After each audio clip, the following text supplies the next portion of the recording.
All right, what is up, Delaware County, and welcome back for episode number 38 of Delco Baseball Now. My name is Brennan Ricciardi. I am joined by Ben Thorpe, and Ben, the Phils Uh, are going back to the playoffs. yes, sir. We're back. Red October's back.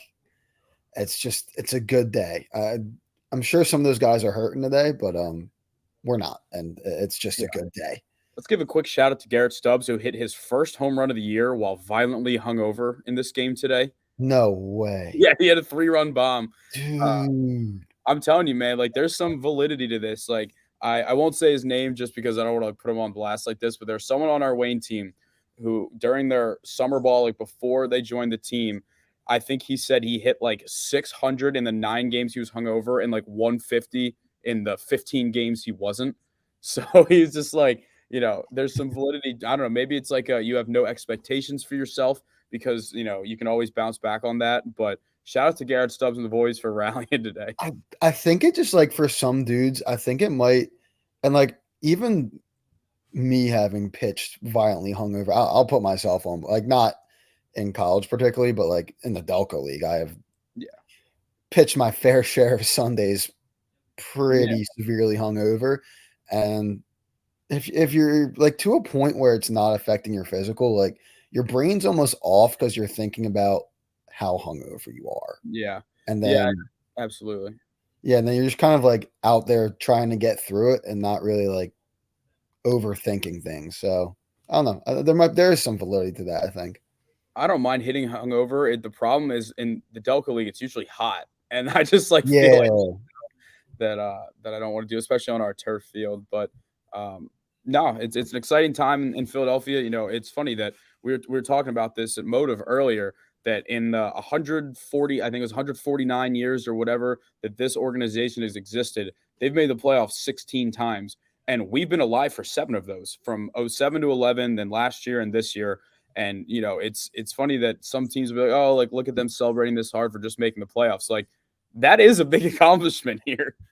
yeah. It's like weirdly enough to think about like, how old the Phillies organization is. Like 16 times is Yeah, it rough. does, it looks worse, but like obviously back in the old days, there's Yeah, always a National League winner and the AL winner. So when they lost their first 2 World Series, it was like that.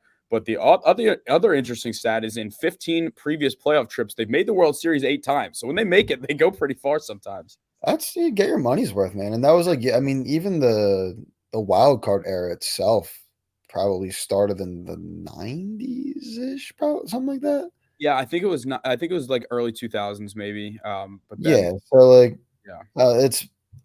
it's been a long time of there being two or three teams like making it. So makes sense why like you might not make it, especially thinking about how much the Phillies have struggled for so long. Yeah. Yeah, and it's a really interesting vibe of this group just going in. Like last year, they went in as the team that is breaking a long drought. They had no expectations, really no experience on the team, no idea what to expect. Now they go in as the highest wild card spot. They could be a 90-win team. They've been there before. It's a different feeling going in. Yeah, and I think like the Braves having the year they had kind of almost helps them like the Phillies get the target off their back because you're looking at one of the I guess probably statistically the best offense in MLB history in terms of what like everything they've done. On paper, you can argue with a lot of different teams, but statistically, like they've been incredible. So like I think everyone's kind of looking at them, and then the Phillies are kind of that team of maybe the second one that you look at where it's are they going to do this again? Are they going to have another run? Like there's definitely some like serious expectations now. Yeah. All right, well, we're going to get into the Philly stuff and the rest of Major League Baseball later. We want to give a couple of quick shout outs here to some of our Delco guys who committed. We have Woo! had 5 commitments since the last time we recorded. So I believe I have them in chronological order here. So let's get started. Derek Boyd Vols. I want to say of Episcopal Academy, but he goes to the Hill School now. So I'm going to still say he's an Episcopal guy. I know he's a Delco guy, so it's fine. But he'll be going to Holy Cross. Did my research. Apparently, there's another Episcopal guy who has one of the most brutal names to pronounce of all time. So I'm going to say that it's Jazic, but his first name's Jake, Jasszcz. Any last name that ends in ZCZ. ZCZ is brutal. I'm gonna That's share got to my be screen. some kind of. I'm gonna go. I think I have it pulled up here. Yeah, here he is, Jake. I want to say Jazic, but I have absolutely no idea what to make of this one here. Jasic, I don't Jazic. I don't know. Jake, if you're listening, please. Yeah, Well, pronunciation on this, we're gonna need some help. yeah. But so assuming that he's still there, the rosters aren't posted for this Yeah, year. There'll be two Episcopal grads there. Holy Cross, I think, is in New York. I'm pretty sure it's either New they York. are. It's either New York or Massachusetts. I know it's up north. It's Massachusetts. They have a kind of a rivalry with Boston College. I Yeah, thought yeah. they might be. I'll Google it. Let me just a quick Google. It's Worcester, Massachusetts. Oh, they're There in we the go. Patriot League, so it's like Lehigh. Gotcha. Yeah, yeah, Lafayette, they're up all there. them.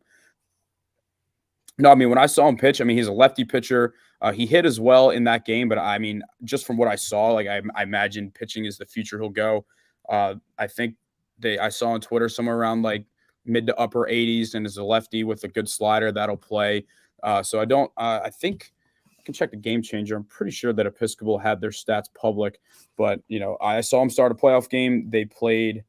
I think it was Mercersburg. It was like the first round of the pace Okay. of playoffs. And let's see. So he had in 33 innings pitched, he had an ERA of 1.87. He had 33 strikeouts.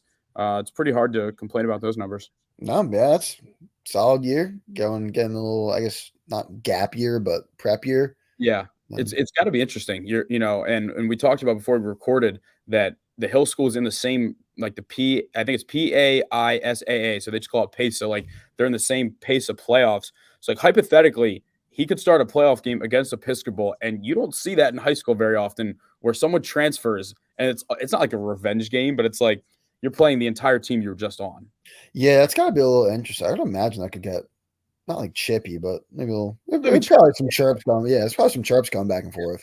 Yeah, and it's different because it's a post grad year, so it's not like he just left, early to Yeah, yeah, go that's somewhere also else. true.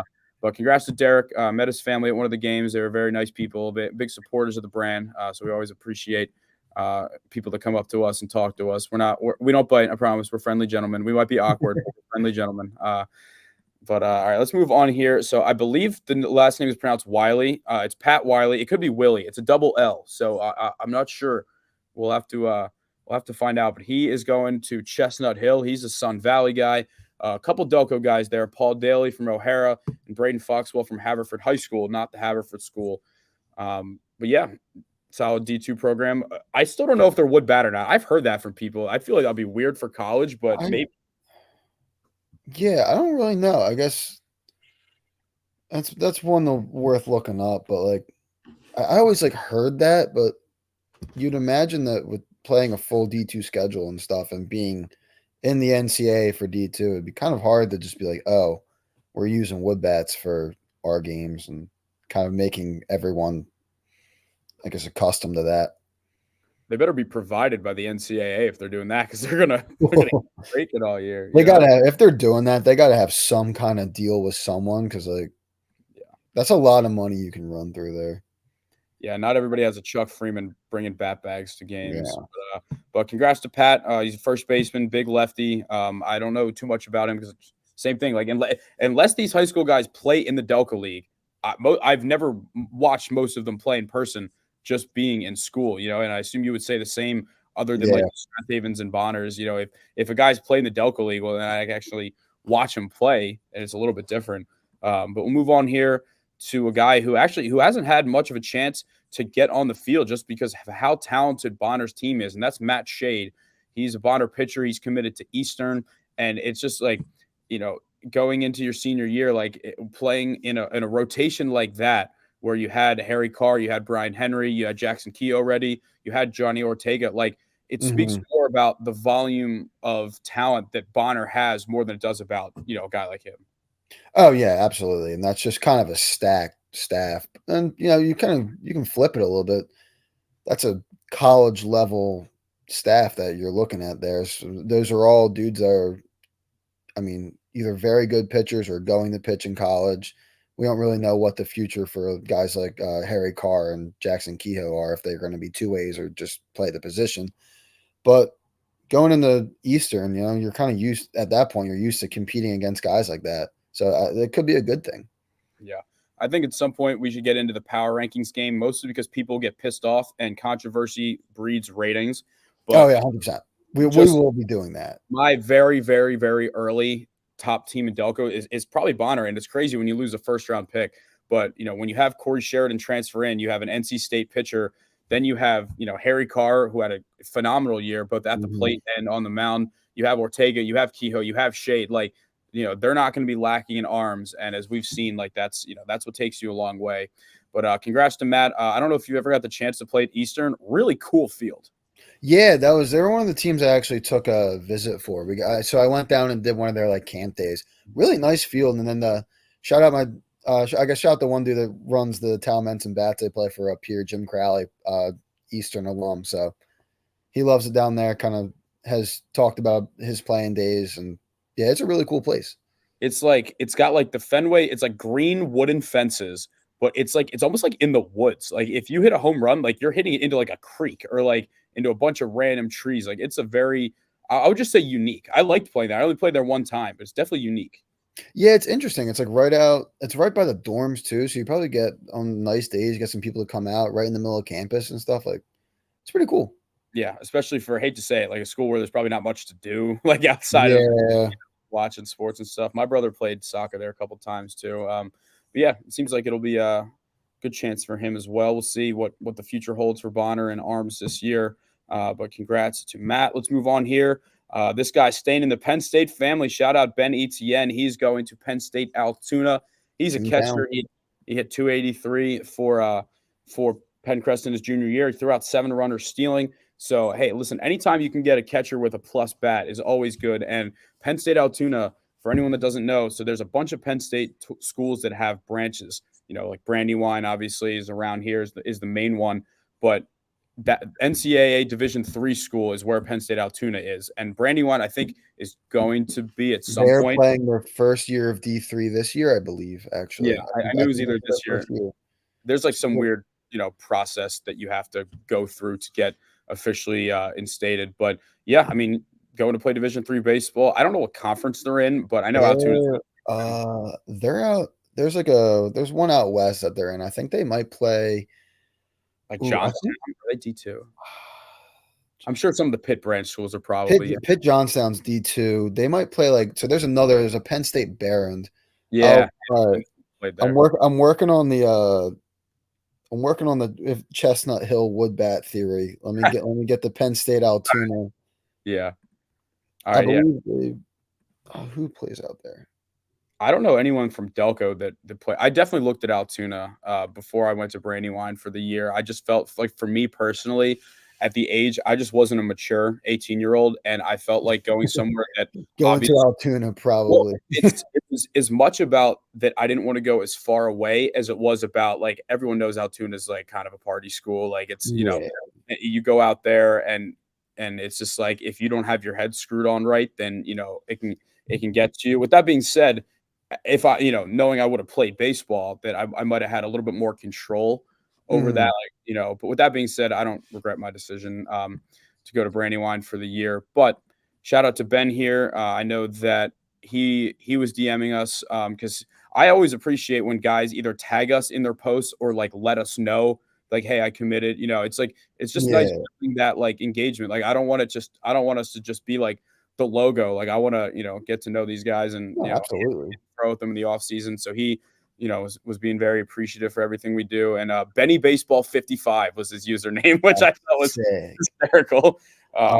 We got the Penn State Altoona Conference. They play in the Allegheny Mountain Collegiate Conference along with Alfred State, Penn State Barron, Mount Aloysius, Hilbert, Pitt Greenberg, LaRoche, and Pitt Bradford. I knew there'd be Pitt schools in there. I knew Johnstown was too. I forgot because there was a kid that played club for us that was from Johnstown.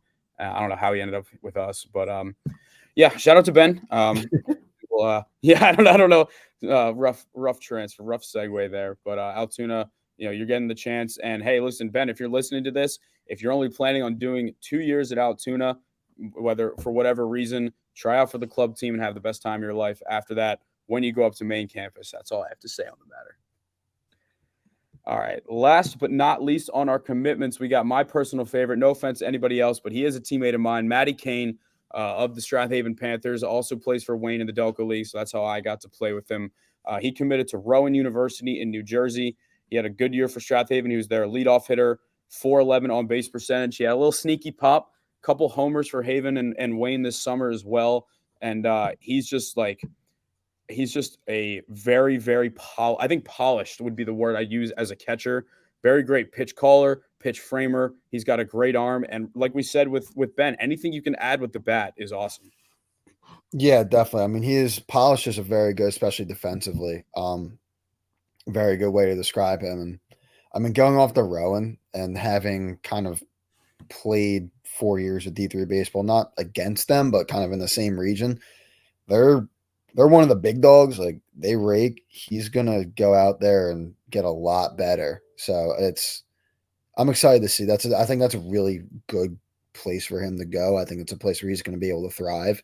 And I'm excited to see where it goes for him. Maybe he'll end up being a 4-year catcher where it seems like he's just like running the end jack every year. Yeah. Yeah, and we said it the other day when we were talking, like when he actually committed, and it was just like I always knew like high D3 was a place for him because like he's not the biggest guy out there, so you knew that like some of the D1 and D2 schools, especially as a catcher, would kind of get would shy away from that a little bit. But Yeah. man, like just being with him, like our normal catcher for Wayne, go figure, was Tommy Bradley, right? So once media went on that run, we kind of had some some question marks like who's going to step in. We had Jake Verbitsky, Kyle's brother from Episcopal. We had this guy, Anthony Jakeman from Father Judge for a little bit. Like it was kind of a revolving door for a little. And then once Kane's summer ball season for the Bell Ringers ended, he started showing up more constantly. And man, he was just like, he was a big part of the team this summer and very, very veteran. I know that, as a catcher, you're probably not going to get as much time as a freshman as, I'm sure you'd want, but that's a position that being, having someone that you can potentially like learn from and jump in soon is going to be big for him. But hey, wish him the best, and hopefully he stays with the Wayne train. Definitely. Well, actually, you know what? Nah, go play summer ball. Like, go hop in the what's that league that has kind of the it's kind of around here. Got the team like Quakertown stuff like that. Oh, ACBL. ACBL, yeah. Go hop in the ACBL. We're cool in Delco. I don't need to deal with you. Yeah, my cousin Sean played for that team. I think Josh Hankins played for that team as well at some point. But yeah, I don't know too much about that league besides the Blazers team. Love to have you back, Matty Kane. All right, let's move on here back to the Phillies talk. There really isn't as much to talk about. I mean, obviously the Delco baseball landscape has kind of cooled down a little bit. Like really, the Phillies are the only team still playing at this point besides the fall ball travel teams, which if I ever have an open weekend or something, go out and check out like Bell Ringers, Deck Dogs. If anyone wins anything, send us a DM or something. Yeah, I mean, I try and do my best on the accounts to like if I see like a Bell Ringers team won a tournament, like when they were down in Georgia, or I think it was I think they won a tournament in Boston and they did well in Georgia, and I was putting that stuff up like Deck Dogs, All Star, Ascent, whatever. I think there's a Delco Futures team that follows us. So yeah, feel free to tag us and stuff. We'll show you some love.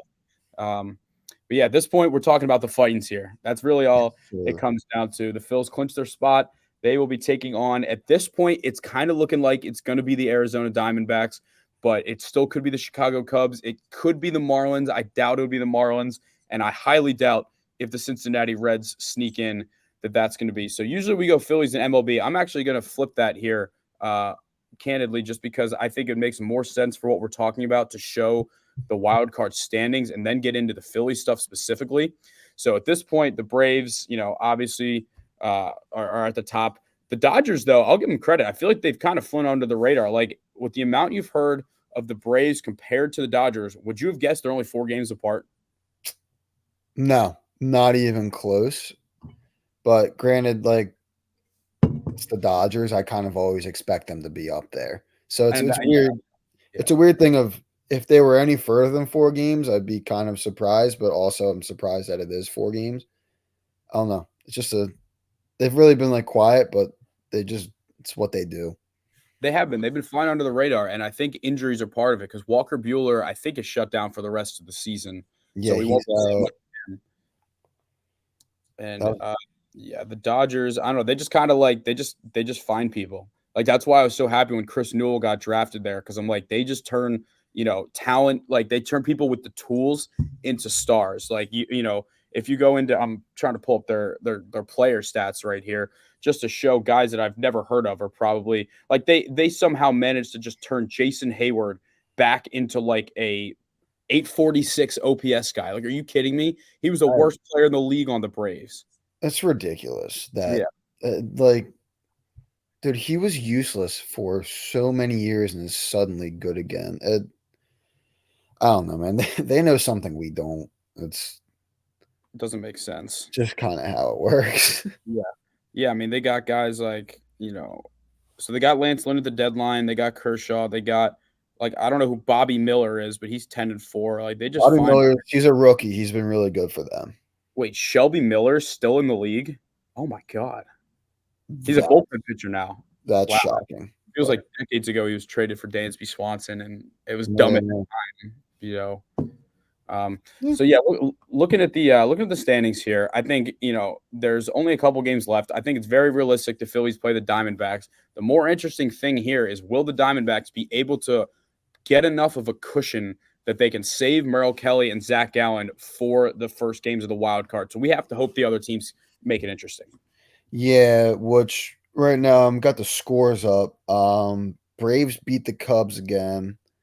So D-backs won. Braves beat the Cubs. The Reds lost, but they were already kind of out. And then the Marlins had a doubleheader. They got blown out by the Mets 11-2 earlier today. They're now up 4-2 in the top of the ninth in game two. So it's Arizona, I think, is gaining another game or at least a half a game on everyone. Yeah, I'd say the Marlins are the team that we need to stay in it because I truly don't think the Diamondbacks care whether they play the Phillies or the Brewers. They just want to have their top two pitchers ready to be able to do that, and I think they'll feel confident. But I think the Diamondbacks would be an interesting draw because they're a team that I think is kind of built for a short, for a short series. They Yeah, have a strong top two. Then after that, it's like, that's yeah. yeah.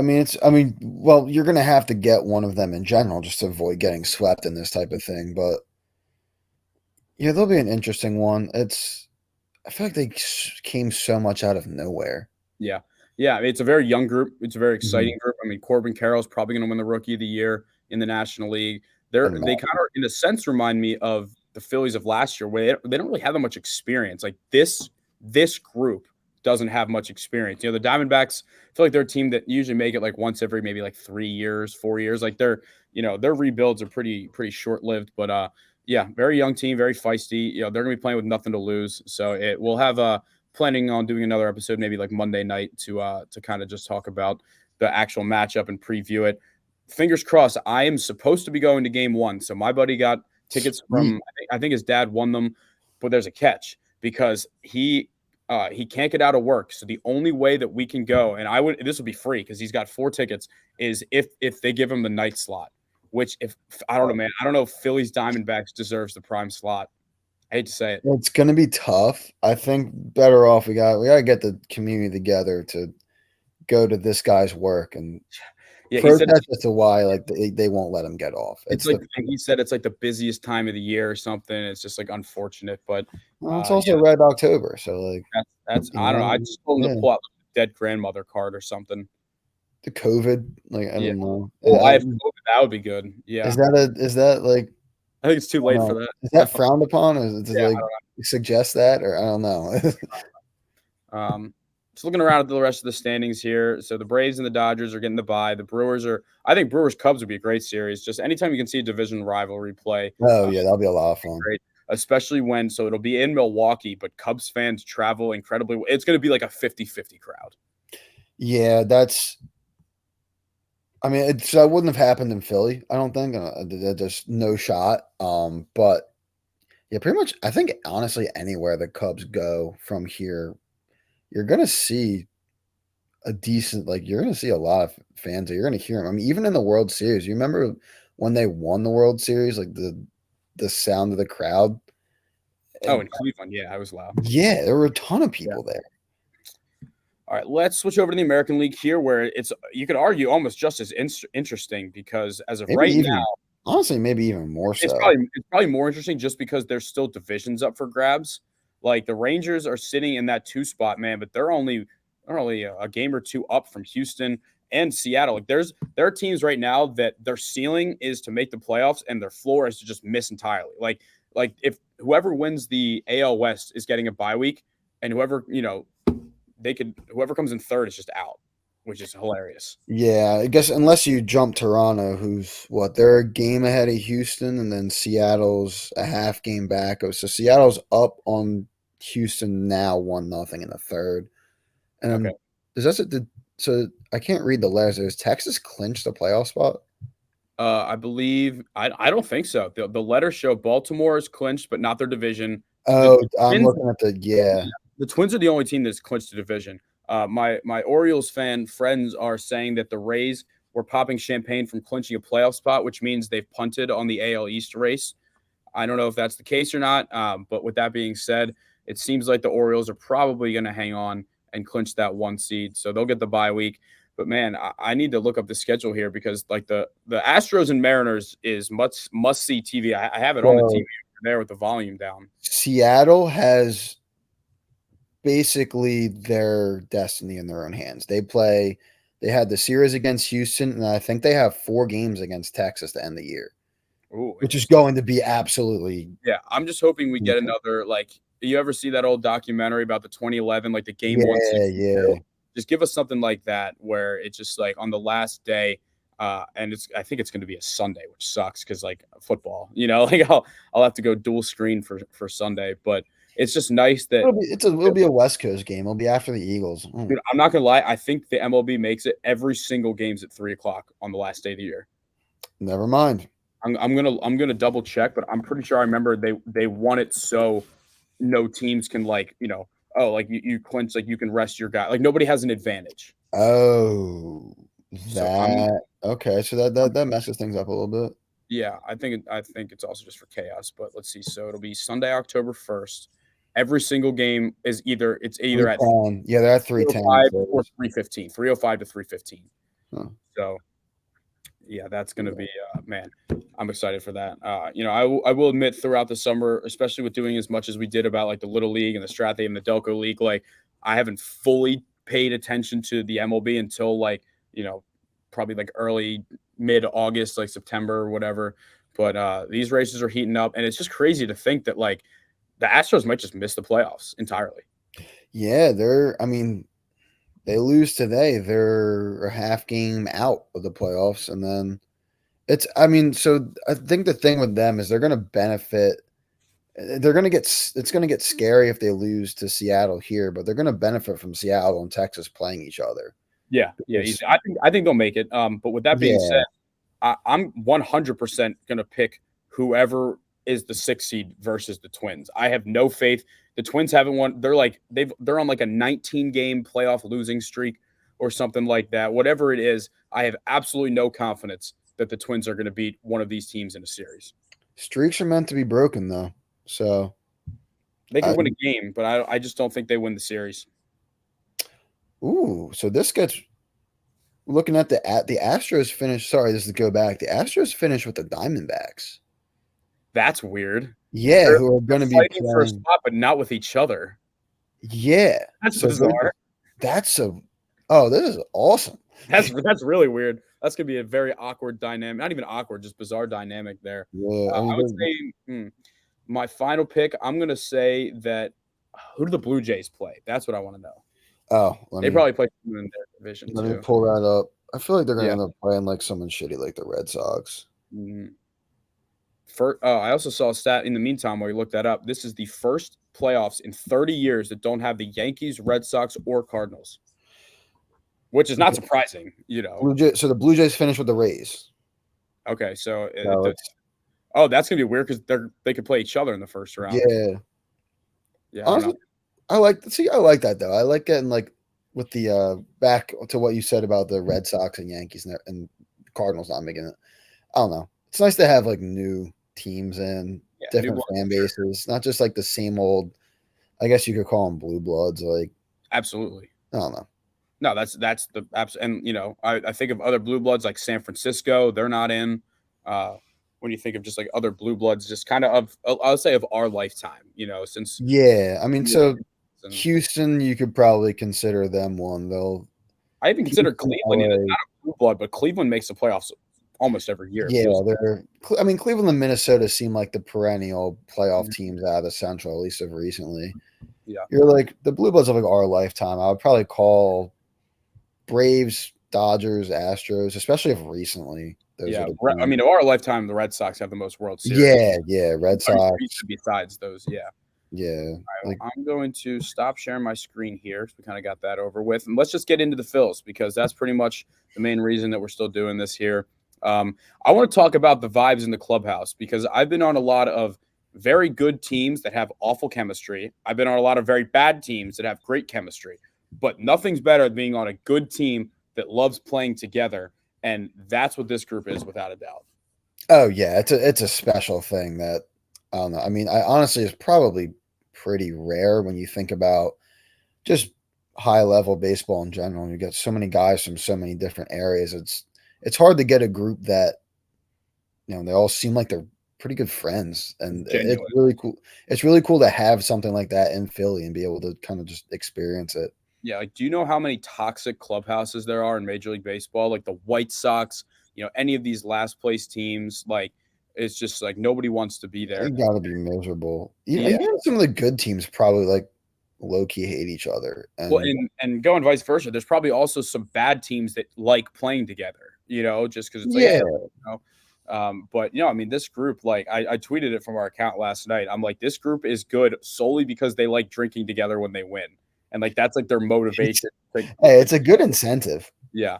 Yeah, I mean, like, just having been a part of, our club team this year, winning the national championship, like, just knowing that, like, what it's like to have the chemistry of a winner like that, like, it's just unreal. Like, and like I said, like, I've been on a lot of really good teams that I wouldn't even say have bad chemistry. We're just like they're almost just like coworkers, like you enjoy it, like, oh, we have fun, like they're my friends, but like you don't really see them outside of the game that much. Like I lived with three of the guys, like I know what it's like to be Mhm. on a team where it's like it legitimately, like in a non-cliche way, feels like just a big one big happy family. And I want to say that I fulfilled the Garrett Stubbs role this year of the Nice. guy that hits like 190, but sure as hell has fun doing it. Yeah, I mean that's dude. I love Garrett Stubbs. He's just such like the awesome. And I heard there was someone talking about like, oh, we need to like have a serious conversation about the backup catch. Like, shut up, you nerd. Like, He plays like 150 games a yeah, year. we have JT Realmuto. He plays, yeah, 150 games.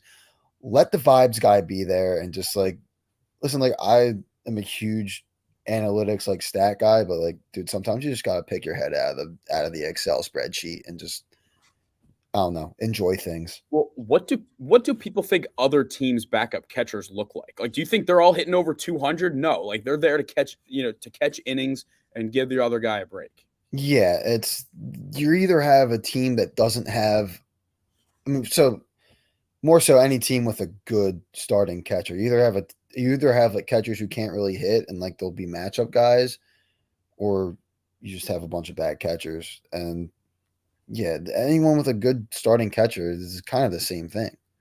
Yeah, the Braves are the only team I can think of both catchers right off the top of my head with Darnold and Sean Murphy because they're both good. Like, but Yeah. that's the Braves, so it doesn't And count. yeah, it's It's it's a not. It's rare not. that's a rare thing. Like you Yeah, have I don't know. absolutely. All right, so outside of that, outside of actually, I got to meet Stubbs in Williamsport because he was standing in the front row. We were talking about the playlist, and he actually told me before that the Believe song, like "Did You Believe in Life After Love" remix, Mhm. was like one of their big songs this year. He's like, keep an eye out for that one. I'm like, because I Right? went up to him and I was like, Garrett, what's it like having the best playlist in Major League Baseball? That was my like icebreaker, just to let him know, That's sick.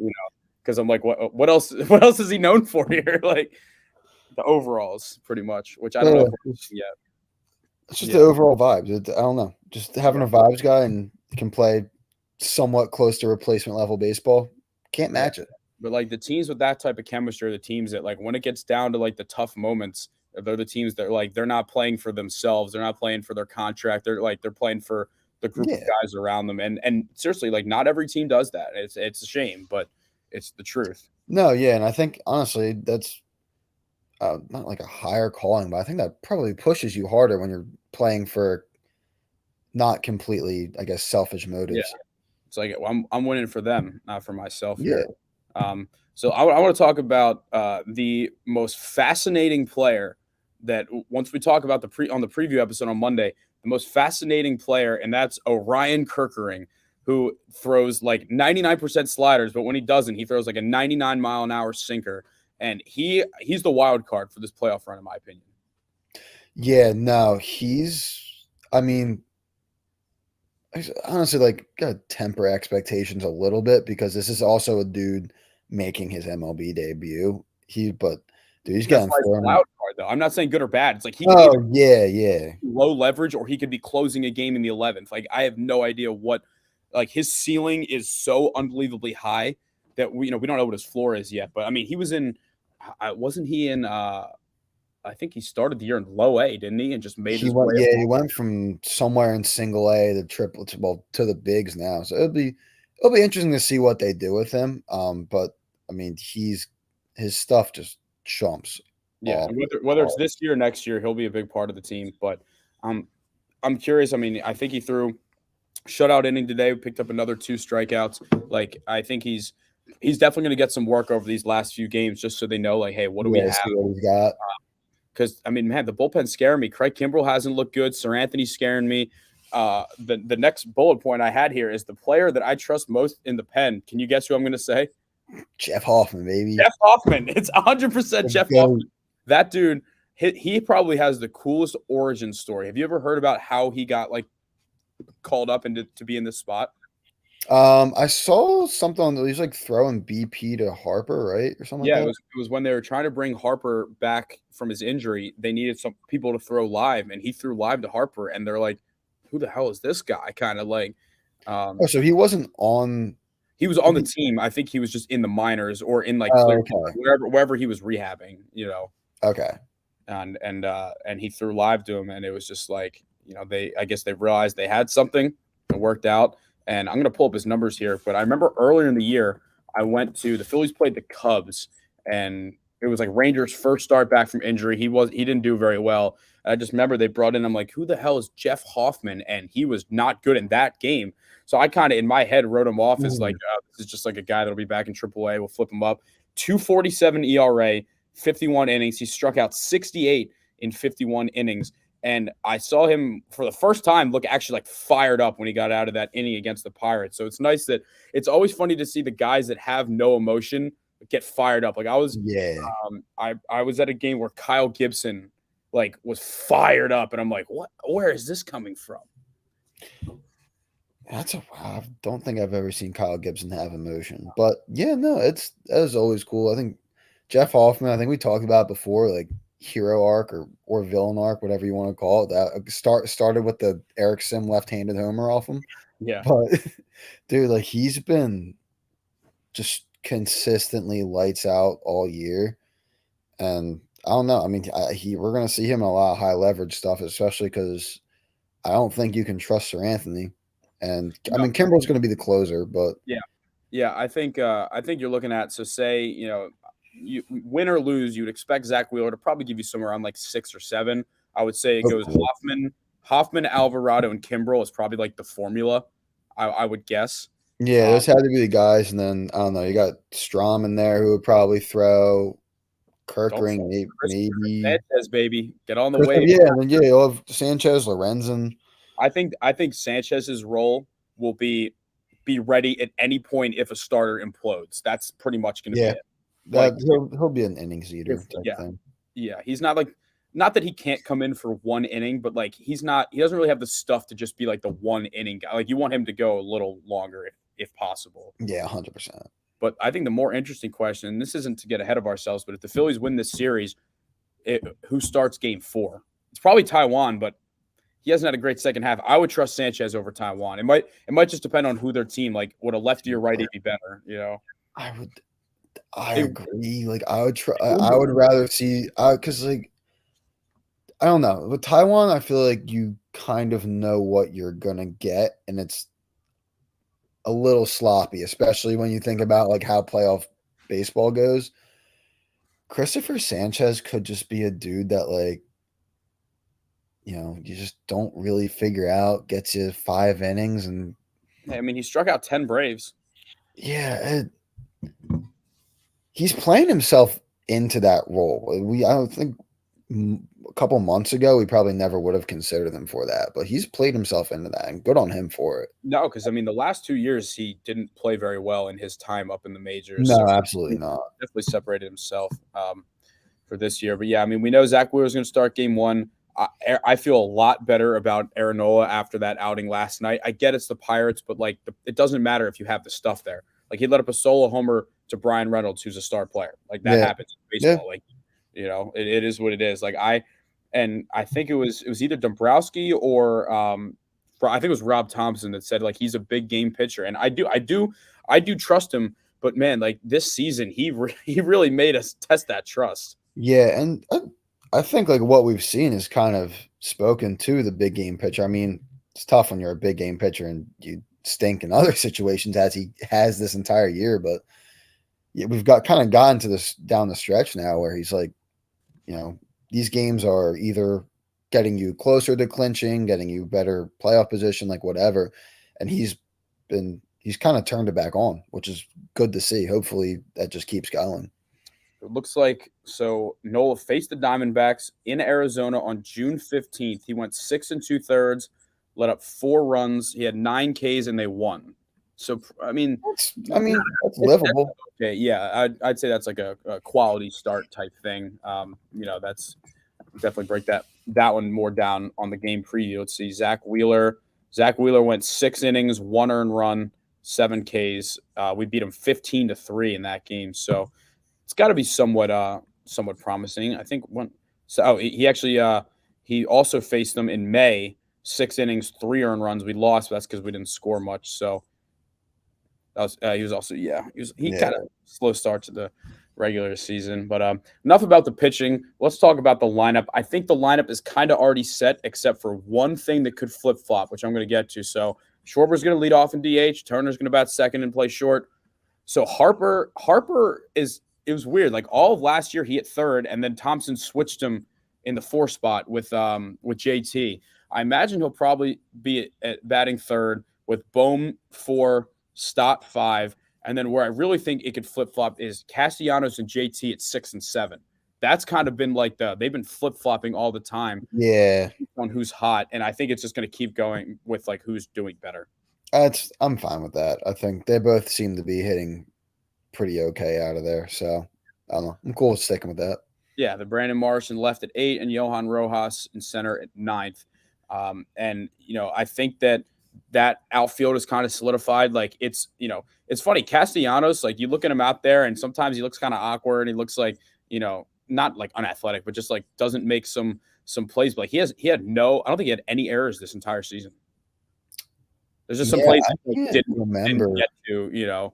Let's not talk too much about that, especially with the playoffs coming up, because God knows what we can jinx. But Yeah. No, that's I trust him out there, but I mean, Brandon Marsh is one of the best defensive left fielders in the league, and Rojas, I don't know where he ranks right now, but I trust him with my life out there. That dude can fly. yeah, no, I love him out in center, and that's another one who's just like, dude, good on you for playing your way into this lineup. Because again, he was a guy almost when he came up was I don't know. Again, kind of see what we got, and he's killed it. I mean, people questioned it. Like people questioned when they brought him up because we had Yeah, Pache. Pache yeah, got hurt, and it was like, all right, well now you got your chance. And I think Pache's role is probably like pinch runner or be ready if Rojas is in like a big slump, or if there's a game where he's like 0 for 4 with 4 Ks, like all right, let Pache hit for him because I do think I trust Pache's like power bat more than Rojas, but Rojas is holding his own at the plate. I mean, he just walked it off. yeah. That's I don't know, kind of getting into back, almost getting back into the strategy of your like little league, high school type thing of just a guy who can turn the lineup around. A little contact, a little speed, just get in there and keep things moving. Yeah, like imagine if Rojas leads an inning off with like he drops a little bunt down, and then next thing you know, Schwarber's up with a runner on base, right? Like Yeah, they got the potential. I don't know. The lineup is obviously it's not quite at the Brave standard, but I think that I don't know. I might sound like a boomer here, but there are some times where I wish they would play just like a little more small ball. Like if you go into extras where the team, that was the away team, they didn't score, and that runner's on second with no outs, maybe drop one down one time, see what happens. Like we won't have to worry about that with no extra inning rule though. Yeah, that'll be. I'm sure, like as you get into the playoffs, maybe that changes a little bit, but I don't know. I feel like, especially in the regular season, you want your guys to swing in that situation. Yeah. I'd like to see what guys have in certain spots like that and see if you can trust them. Yeah. Well, it's going to be an exciting time. What we do know is it's going to be Tuesday. That's all we know. It's going to be next Tuesday. They're going to be playing at the bank, which is a big advantage. You ask any team, they don't want to play there. They had to go on the road for the first 4 games of the playoffs last year. So I'm excited to see the playoffs get started at home this time. Yeah, that would be cool. I think that's especially for a wild card series. Like and for a team that, if we're assuming we see the Diamondbacks, doesn't have a lot of postseason experience as a group, like that's going to be a tough, like, I don't know, I guess tough introduction to playoff baseball. Did you see Spencer Strider's quote today? Yeah, about the no fan. I can't tell if he was like, it kind of sounded serious, but he could also be one of those guys that just sounds dead serious. Like, yeah, I couldn't tell if it was like a, one of those like just dry, sarcastic things, or like, for anyone it comes off as that, but for anyone listening that hadn't seen it, Spencer Strider basically was asked a question. It was like, what's one thing that you'd get rid of in baseball? And he said the fans, because it's too loud, and he wishes it was just more quiet. And like, yeah, that's because Rhys Hoskins put you in a blender last year and, unleashed 11 years of demons on you, with that one swing. He's also kind of a weird dude, or like extremely weird. Maybe not weird, but Zach Greinke. Yeah, definitely. I won't call him weird, but interesting dude. So maybe he is serious. I don't know. Yeah. Teach their own. Yeah. Well, hopefully we'll get the chance. I don't know. Beating the Braves last year was fun, but beating them this year would be so funny. Like, oh, God, dude. I'd be going to that series with not like no expectations, but like if they beat us, that's because they're better than us. But like the pressure's on them. We know that the Braves win when they're the underdogs, like when they won the World Series in 21. Mm-hmm. They don't. They choke when they're the favorites.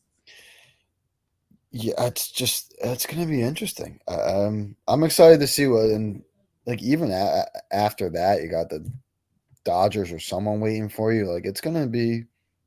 I think this is shaping up to be a really fun, just all around postseason. Yeah. All right, everybody. Well, we will have another preview episode coming out on most likely Monday night. Once we have our opponent, we'll do our full MLB playoff bracket predictions and go from there. I think we should keep track for the good of the show and see who's is better. I like that. Yeah. Also, did my research. Chestnut Hill does not play in a Woodbat conference. They play in the same one as so they play in the same one as like Wilmington, Jefferson, like those guys. I think probably, yeah. I don't know where maybe they do like a Woodbat tournament or something. I don't know where that came from. Back in the early 2010s, there was I think D2 was doing research into playing with all Woodbat. Okay. And they may have been one of the teams that participated in that kind of like feeler. Okay. But yeah, they're not a Woodbat conference now. I'm glad we figured that out. We tied all the loose ends here on episode 38 of Delco Baseball Now for Brennan Ricciardi and Ben Thorpe. Just looking forward to Red October, and we'll see you guys next week to get after it.